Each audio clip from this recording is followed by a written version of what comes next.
ओम नमो भगवते वासुदेवाय। नमस्कार दोस्तों, स्वागत है आप सभी का आपके अपने यूट्यूब चैनल खुशहाल ज़िंदगी में। दोस्तों 18 सितंबर से अश्विन मास की शुरुआत हो चुकी है, जो कि 17 अक्टूबर को समाप्त होगी। अश्विन माह के कृष्ण पक्ष के 16 दिन पूर्वजों के मान सम्मान को समर्पित होते हैं और इस दौरान पितरों की आत्मा शांति के लिए पिंडदान, तर्पण, श्राद्ध कर्म किए जाते हैं। इससे पूर्वजों की आत्मा को शांति मिलती है और हमें पूर्वजों का आशीर्वाद प्राप्त होता है और पूर्वजों के आशीर्वाद से वंश आगे बढ़ता है।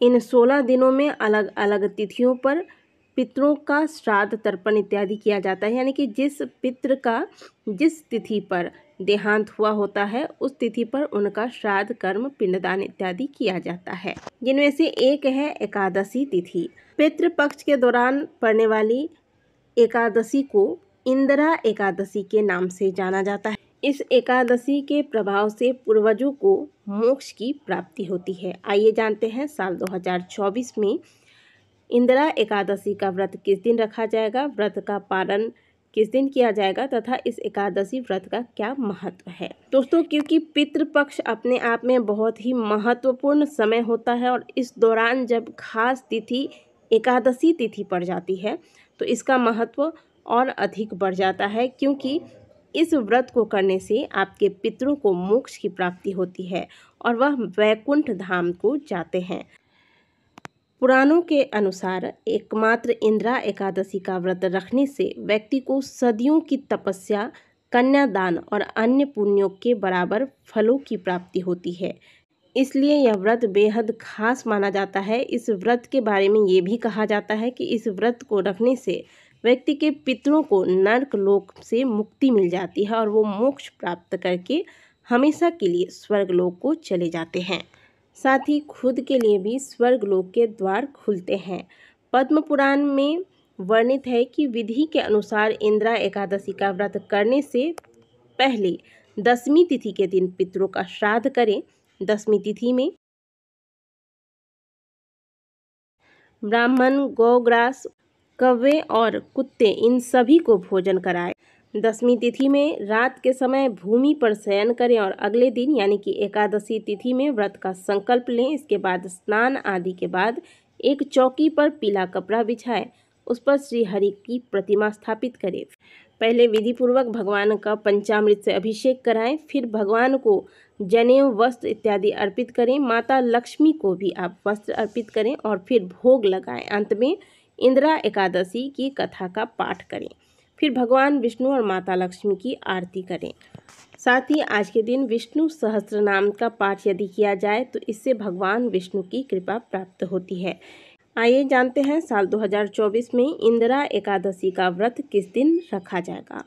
हिंदू पंचांग के अनुसार इस बार इंदिरा एकादशी तिथि का आरंभ 27 सितंबर दिन शुक्रवार को दोपहर 1:19 पर होगा और इस तिथि का समापन 28 सितंबर को दोपहर 2:50 पर हो जाएगा। ऐसे में शास्त्रों के अनुसार उदया तिथि में जब भी कोई तिथि लगती है तो वह मान्य होती है और उसी दिन व्रत किया जाता है। तो इस बार इंदिरा एकादशी का व्रत 28 सितंबर को रखा जाएगा। इंदिरा एकादशी को लेकर शास्त्रों में वर्णन मिलता है कि इस तिथि पर पितरों के निमित्त दक्षिण दिशा में दीपक जलाना चाहिए। ऐसा करने से पितृ प्रसन्न होते हैं। पीपल के पेड़ में त्रिदेव यानी कि ब्रह्मा, विष्णु और महेश का वास माना गया है। ऐसे में इंदिरा एकादशी पर पीपल पेड़ के नीचे दीपक जरूर लगाएं और पीपल की 11 बार परिक्रमा करें। इसी के साथ आप वृक्ष के नीचे बैठकर विष्णु सहस्त्र नाम का भी पाठ जरूर कर सकते हैं। ऐसा करने से पितरों की दया दृष्टि प्राप्त होती है। पितरों की कृपा प्राप्त करने के लिए इंदिरा एकादशी पर ओम नमो भगवते वासुदेवाय मंत्र का जाप 108 बार करें।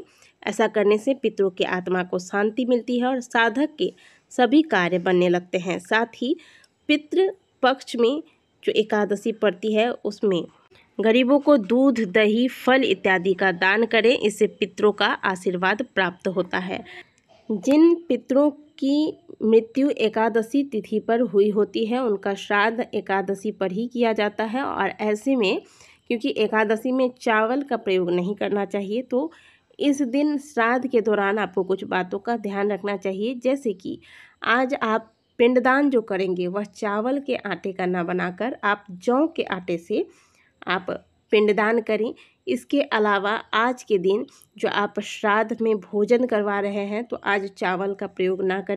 जिन पितरों की मृत्यु एकादशी तिथि पर हुई होती है उनके श्राद्ध में, श्राद्ध पक्ष के दौरान फलों का भोजन कराना चाहिए, यानी कि चावल व अनाज का भोजन न करा के आप फलाहारी भोजन कराएं ब्राह्मणों को। इससे पितृ ज़्यादा प्रसन्न होते हैं। इंदिरा एकादशी का व्रत खास करके उन लोगों को तो अवश्य रखना चाहिए जो अपने पितरों के निमित्त तर्पण, पिंडदान इत्यादि करते हैं। कहा जाता है कि इस एकादशी व्रत को धारण करके यदि आप अपने पितरों को यह एकादशी दान कर देते हैं तो इस एकादशी के जो पुण्य है इसके प्रभाव से पितरों को मुक्ति मिलती है। तो यदि आप चाहें तो अपने पितरों के निमित्त इस एकादशी के फल का दान भी कर सकते हैं। तो दोस्तों, इंदिरा एकादशी का व्रत इस बार 28 सितंबर को रखा जाएगा और इसके साथ ही 29 सितंबर को सूर्योदय के बाद हरिवासर समाप्त होने के पश्चात द्वादशी तिथि के अंतर्गत इस व्रत का पारण किया जाएगा। यदि आज के दिन आप व्रत नहीं रख सकते हैं तो कोशिश कीजिए कि जितने बार भी भोजन ले रहे हैं फलाहारी भोजन ले, पितरों का ध्यान कीजिए और जितना हो सके भगवान विष्णु के ओम नमो भगवते वासुदेवाय मंत्र का जाप कीजिए, या फिर गीता का अध्याय भी यदि आज करते हैं तो इससे भी पितरों के आत्मा को शांति मिलती है। आशा करते हैं कि आज की दी गई जानकारी आपको अच्छी लगी होगी। वीडियो अगर आपको अच्छी लगी है तो वीडियो को लाइक ज़रूर कीजिएगा। कमेंट बॉक्स में हर हर महादेव अवश्य लिखिएगा। मिलते हैं आपसे अगले वीडियो में, तब तक के लिए ओम नमः शिवाय, हर हर महादेव।